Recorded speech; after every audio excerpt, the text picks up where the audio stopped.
দেখুন এখন মায়ের কান্না দেখুন। এরা সন্ধ্যাবেলায় তুলসী তলায় প্রদীপ জ্বালায়, আর এদের এই মা শাখা পরে সিঁদুর পরে।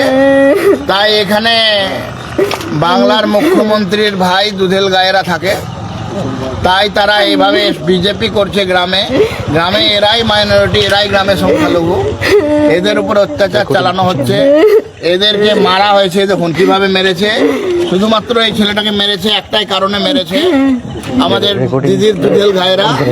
কেন মেরেছে?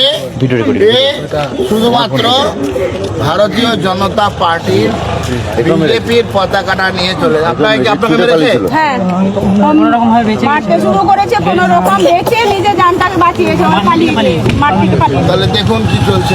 পুলিশ কিছু করেনি, মমতা পুলিশ কিছু করেনি। মমতা পুলিশের জন্য আবার এই ঘটনা ঘটলো। তৃণমূল কংগ্রেস ভাবছে এই জিহাদিদেরকে সমস্ত ক্ষমতা দিয়ে এদেরকে গ্রাম থেকে পলায়ন করতে বাধ্য করবে। আজকে এরা এই গ্রামে সংখ্যালঘু, হিন্দুরা এই গ্রামে সংখ্যালঘু, তাই এদেরকে ধর্মচারণ করতে পারছে না, মত প্রকাশ করতে পারছে না, গণতান্ত্রিক অধিকার এদের ক্ষুণ্ণ হচ্ছে।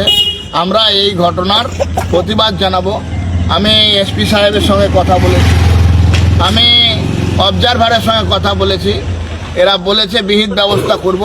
বিহিত ব্যবস্থা যদি না করে আমরাও থেমে থাকবো না। বাংলার সনাতনীরা, রামপুরহাটের সনাতনীরা এর হিসাব নেবে এবং চোখে চোখ রেখে হিসাব নেবে।